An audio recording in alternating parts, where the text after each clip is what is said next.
force protection, increased support for the defense of Israel, and to ensure the United States is prepared to respond to a various range of contingencies. Again, we remain focused on efforts to de-escalate tensions in the region, and while also remaining focused on securing a ceasefire as part of a hostage deal to bring all of the hostages home and to end the war in Gaza. With that, happy to take your questions. Lita. One quick follow on the Lincoln.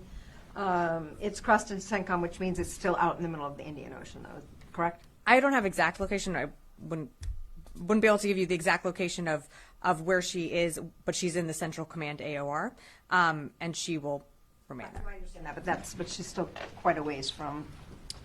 For more on her movements, I refer you to CENTCOM. I don't have her exact location, but she is in the AOR. I'll just leave it at that. And then secondly, the Greek ship that caught fire, that was attacked and caught fire. The fire, I think, is out at this point, but do you know, is the U.S. going to try to do anything either through coordination or do something itself? Because it's still loaded with fuel. So what, just for awareness, what you're referring to is the Houthis launched an attack on a vessel that was carrying approximately 1 million barrels of crude oil. I'm not. I know that the ship did catch fire. I don't know the status. What I would say is that once again, the Houthis have attacked a ship that is carrying oil and that could likely spill into the Red Sea, creating an environmental disaster. Also brings to question, what exactly does this accomplish, seeing as how they said that they were launching these attacks to help the people of Gaza. Not exactly sure how that helps anyone in Gaza. And this was a Greek-flagged ship that had a crew of Russian and Filipino sailors. So not exactly sure their intention. In terms of U.S. response, that through Operation Prosperity Guardian, we have ships in that region that continue to defend and protect freedom of navigation. The U.S. will assist where possible, but I believe another partnership was in the vicinity and was able to help assist getting crew off of that ship. Right. The French got them off the ship. I'm talking about the impending environmental disaster. Yeah. Is there any effort ongoing right now that you're aware of that the U.S. is involved in to do something to mitigate what could be an environmental disaster there? At the moment, I think we're working with that the private company, but I'm not aware of like right now we are engaged in any environmental mitigation. This is something that we're going to work with that private company on, but I'm not aware of anything else that we're doing at this moment. That's not to say that we won't in the future. Yeah. Joe. Thanks. Can you provide any updates on the Georgia submarine? Is it still in transit? The Georgia is still in transit. She's in the Eastern Mediterranean, and when she chops into the Central Command area of responsibility, it'll be pretty noticeable. But we can let you know.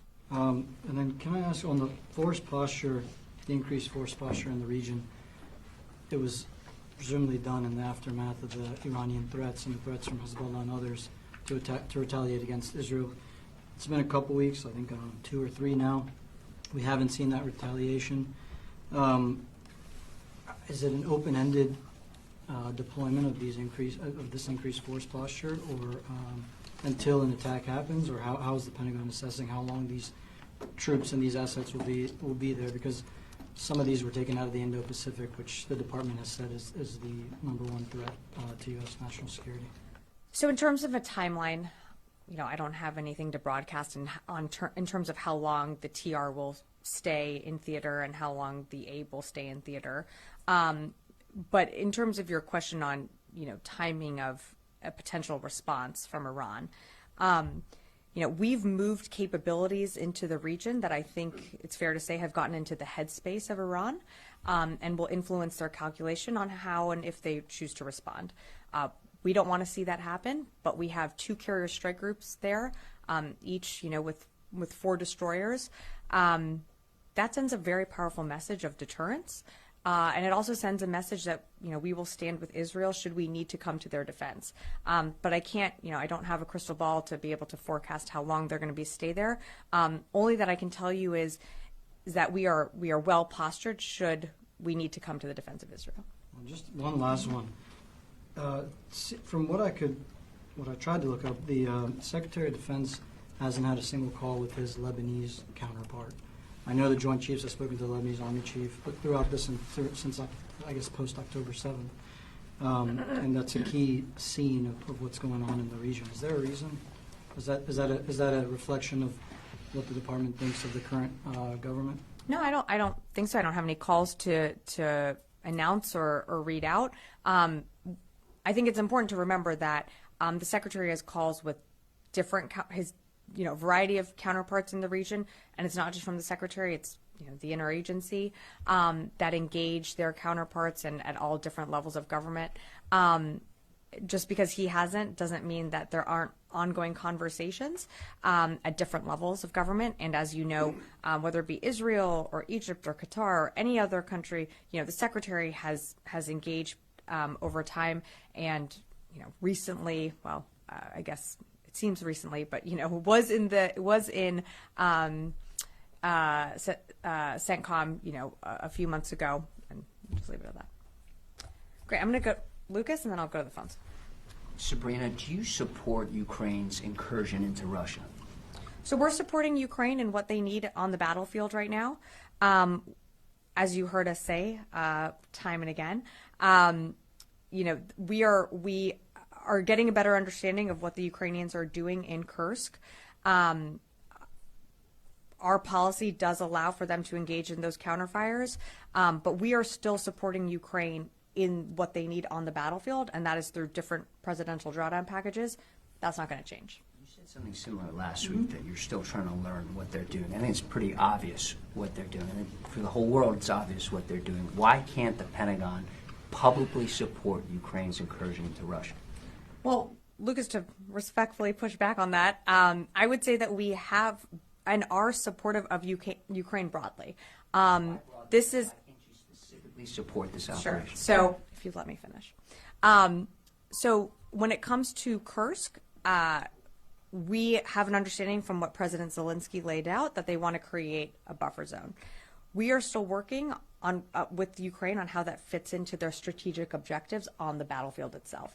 When we feel confident that we have a better understanding of how that all knits together, I'm happy to read out more, but right now we're still working and still have some questions, and we're getting that back.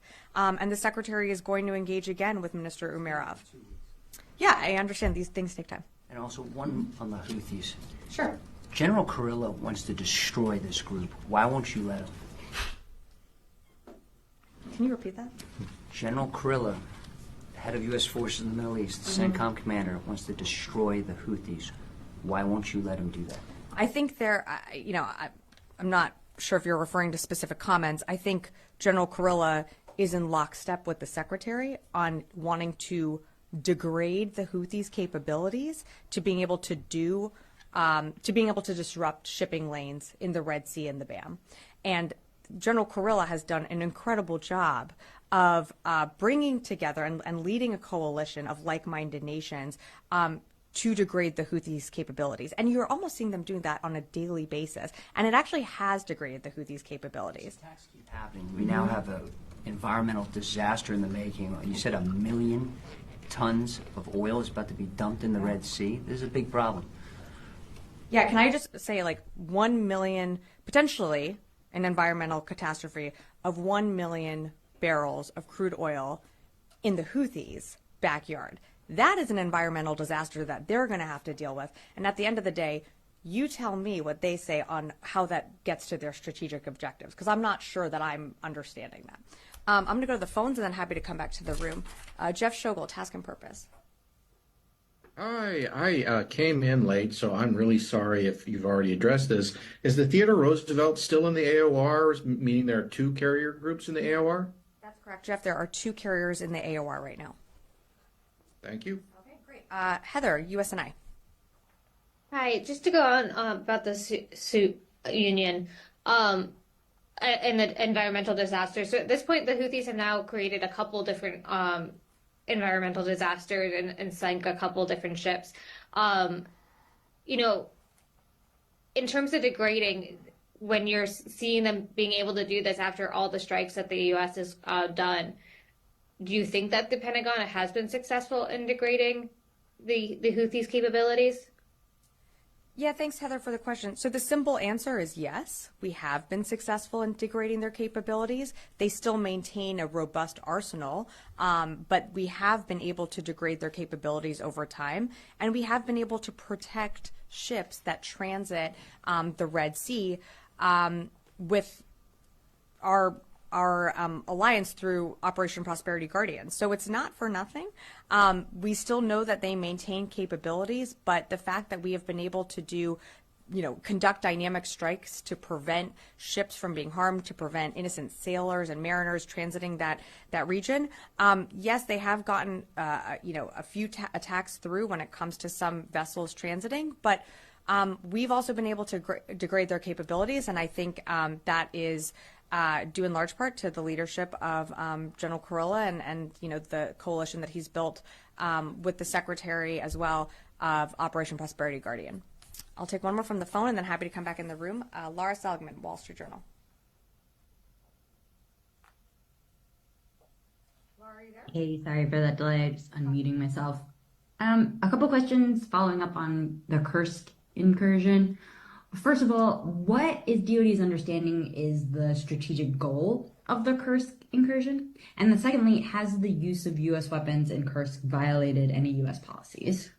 Yeah, thanks, Laura, for the question. In terms of their goals, I would direct you to what President Zelensky said a few days ago, which is our understanding is to create a buffer zone. We do have some more questions on that. We are trying to understand more on, how that knits into their strategic objectives on the battlefield. And in terms of your follow-up, our policy does allow for Ukraine to conduct counterfires to defend itself from Russian attacks coming over that border region. And that border region does include Kursk. It does include Sumy. And so they are defending themselves from Russian attacks within that region. All right, happy to come back in the room. Warren. Two questions. One in Ukraine. When you're talking about a buffer zone, and Ukraine tells you that's what they're creating, or says openly that's what they're creating, is there a limit that you have placed on the Ukrainians on how big that buffer zone can be? How wide of a buffer zone are they going for? That's something that we continue to work with them on exactly what are their strategic objectives on creating that buffer zone and how, if they plan to expand. These are questions that we're continuing to ask, so I don't have an update for you right now. They haven't communicated to you, here is how far we're going with our buffer zone. Not to my knowledge. And then on the Abraham Lincoln, Secretary Austin had ordered it to accelerate.